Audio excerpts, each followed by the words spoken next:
कुछ बात कर लेते हैं सेहत और फिटनेस के हवाले से। तो जनाब, आज पाकिस्तान समेत दुनिया भर में फेफड़ों के सरतान से आगाही का आलमी दिन मनाया जा रहा है। फेफड़ों का सरतान बहुत मोहलिक और जानलेवा सरतान होता है और दुनिया भर में हर साल कैंसर से होने वाली अमवात में से हर 5 में से 1 मौत फेफड़ों के सरतान की वजह से होती है। और दुनिया भर में हर साल 1 अगस्त को फेफड़ों के सरतान का आलमी दिन मनाया जाता है, जिसका मकसद है जनाब कि आलमी बरादरी में फेफड़ों के सरतान के बारे में आगाही पहुंचाना और इससे तदारुक के हल के लिए कोशिशें करना।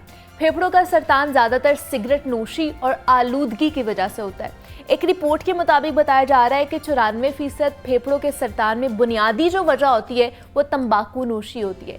और उसके साथ एक और तहकीक के मुताबिक तंबाकू नोशी करने वाले 24 से 36% जो अफराद हैं उनमें फेफड़ों के सरतान का खतरा मजीद बढ़ जाता है। पाकिस्तान में ना सिर्फ तंबाकू नोशी करने वाले अफराद बल्कि जो पैसिव स्मोकर्स होते हैं, यानी वो लोग जो तंबाकू नोशी से दूर रहते हैं, दोनों में फेफड़ों का सरतान मौजूद हो सकता है। एक तहकीक के मुताबिक जो लोग सिगरेट नहीं पीते हैं मगर सिगरेट पीने वालों के नज़दीक रहते हैं, उनमें भी ये कैंसर होने का ख़तरा मौजूद है। तो वो कौन कौन सी एहतियाती तदाबीर अपनाने से हम इस तरह के फेफड़ों से या फेफड़ों के सरतान से बच सकते हैं, इस पर आज हम बात करेंगे। हमारे साथ इस वक्त मौजूद हैं जनाब प्रोफेसर अब्बास खोखर साहब हैं, जो कि ऑन्कोलॉजिस्ट हैं। डॉक्टर साहब, आपको वेलकम कहती हूँ जागो लाहौर में। कैसे हैं आप? जी बहुत शुक्रिया जी। बिस्मिल्लाहिर्रहमानिर्रहीम।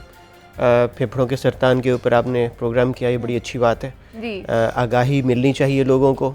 और जैसे आपने बताया कि इसकी सबसे बड़ी वजह स्मोकिंग है और पाकिस्तान में स्मोकिंग और बच्चों में स्मोकिंग बहुत ज़्यादा आम होती जा रही है। इसके ऊपर ज़रूर काम करने की ज़रूरत है कि इसको कम किया जाए, टैक्सेस बढ़ाए जाएं और किसी तरीके से अगर स्मोकिंग कम हो सके अवेयरनेस के ज़रिए, टैक्सेस के ज़रिए, किसी तरीके से, तो ये शायद फेफड़ों के सरतान को कम करने की बड़ी अच्छी वजह साबित हो। तो इसका ये मतलब है कि स्मोकिंग की वजह से ही ये बढ़ रहा है, ये एक वजह हो सकती है और भी कॉजेज़ हैं इसकी? देखिए, जो तहकीक है वो ये बताती है कि 80% लंग कैंसर उन लोगों में आता है जिनमें जो स्मोकिंग करते हैं। अच्छा। और 20% पैसिव स्मोकर्स या वो नॉन स्मोकर्स में आता है जिन्होंने कभी सिगरेट को हाथ भी नहीं लगाया होता। इसका मतलब है कुछ और वजूहात हो सकती हैं, लेकिन अगर 80% वो लोग हैं जिनमें सिर्फ कैंसर इस वजह से हो रहा है, लंग कैंसर, कि वो स्मोकिंग करते हैं तो फिर हमें सबसे पहले इसका तदारक करने की ज़रूरत है। और जिस तरह आज आलमी दिन मनाया जा रहा है स्मोकिंग के हवाले से और फेफड़ों के सरतान के हवाले से कि लोगों में ज़्यादा से ज़्यादा आगाही पहुंचाई जा सके, लेकिन डॉक्टर साहब, लोग तो कहते हैं कि हम सारी ज़िंदगी सिगरेट पीते आते हैं और हमें कुछ होता ही नहीं है। तो ये क्या स्टेज वाइज ये बीमारी हमें लगती है, क्या इसका प्रोसेस क्या होता है? देखिए, ये एक क्रॉनिक प्रोसेस है। इसमें एक दिन में स्मोकिंग से कैंसर नहीं होगा। अच्छा। जैसे बाज़ लोग होते हैं कहते हैं जी शुगर हमारी 600 भी होती है, हमें महसूस ही नहीं होता। हाँ जी। लेकिन उनको पता चलता है 5 से 10 साल के बाद, जब उनके सारे ऑर्गन्स, सारे बॉडी के पार्ट्स वो सारे ख़राब हो जाते हैं। अगर लंग्स के अंदर मुसलसल उसको डैमेज करने के लिए स्मोकिंग के पार्टिकल्स जाते रहेंगे तो एक वक्त आएगा कि वो वहाँ से कैंसर में तब्दील होना शुरू हो जाएगा। अच्छा। लंग्स काले हो जाते हैं ऐसे जैसे टार की तरह। और 70 से ज़्यादा केमिकल्स ऐसे हैं जो स्मोकिंग में है जिनकी वजह से कैंसर पैदा हो सकता है। तो ये इंतहाई ज़रूरी है कि स्मोकिंग के बारे में बताया जाए लोगों को कि ये मेन वजह है जिसको अगर रोक दिया जाए तो चांसेस हैं कि कैंसर इसका बहुत कम हो जाएगा। अच्छा।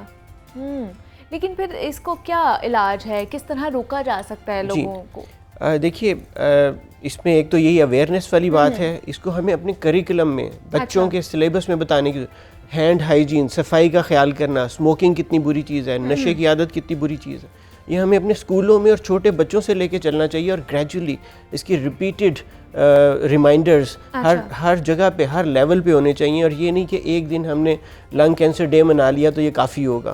तो एक तो ये, दूसरा ये कि ये स्टेज वाइज, इसमें देखिए डेथ रेट बहुत ज़्यादा है लंग कैंसर में। तो about 80% people they will die. उनमें 22 लाख से ज़्यादा पूरी दुनिया में लोगों में लंग कैंसर एक साल में नए कैंसर के पेशेंट्स आ जाते हैं। अच्छा। 18 लाख के करीब उनमें से मर जाते हैं।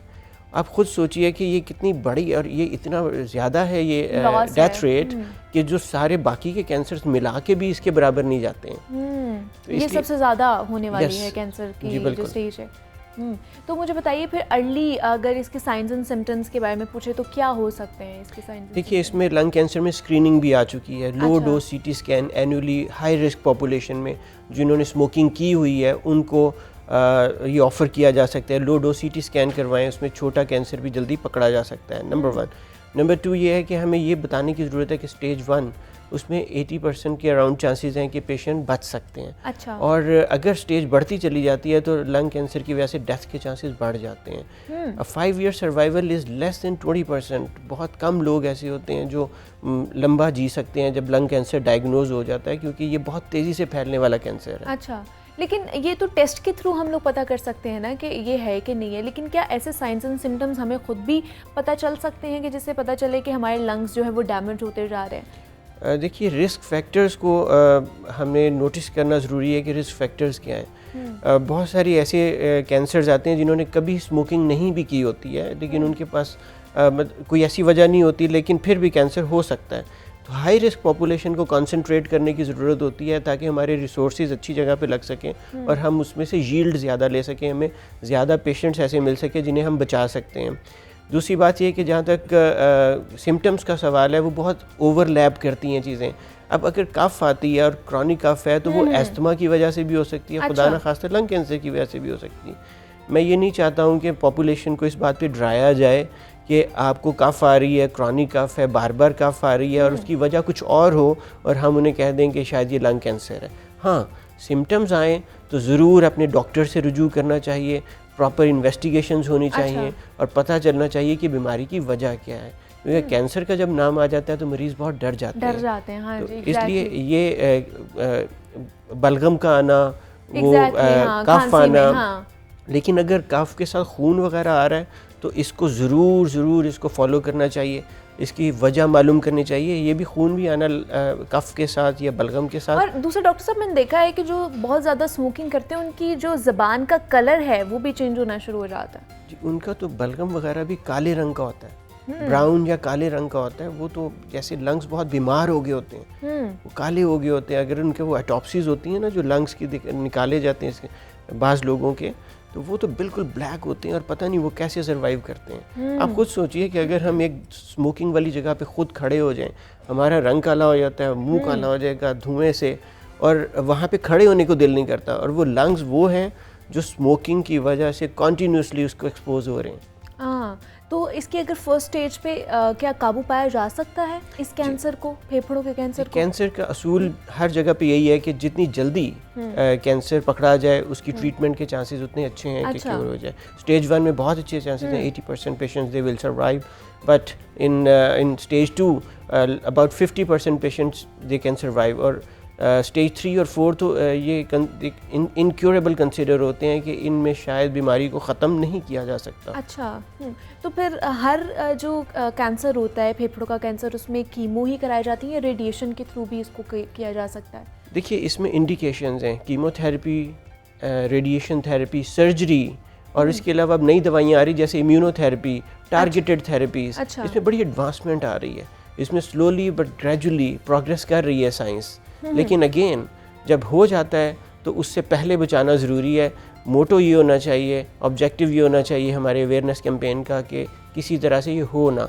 जब हो जाता है तो यूजुअली मतलब in about 80% patient it is diagnosed in stage 3 and 4। Patient पहले ही उस स्टेज पे जा चुका है जब क्योर नहीं हो सकता है। अब वहाँ से आगे जो आपकी बारगेनिंग है वो है कि क्या क्या दवाइयाँ मौजूद हैं, किन दवाइयों से ज़्यादा जल्दी आराम आ सकता है उसके ऊपर। और दवाइयाँ हैं भी बहुत महंगी और कॉन्टीन्यूसली यूज़ करनी पड़ेंगी, मोस्टली फॉर लाइफ यूज़ करनी पड़ेंगी।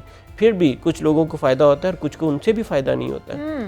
तो इसलिए सबसे पहली बात हमें ये बताने की ज़रूरत कि कैंसर क्यों हो रहा है, इसको बचाया कैसे जा सकता है, अपनी हेल्दी लाइफस्टाइल को कैसे मेंटेन करना है, अपनी डाइट को कैसे देखना है, स्मोकिंग से कैसे बचना है, वेट को कैसे हेल्दी रखना है, अपना एक्सरसाइजेस कैसे करनी है, इसके ऊपर ज़्यादा कंसंट्रेट करने की ज़रूरत है।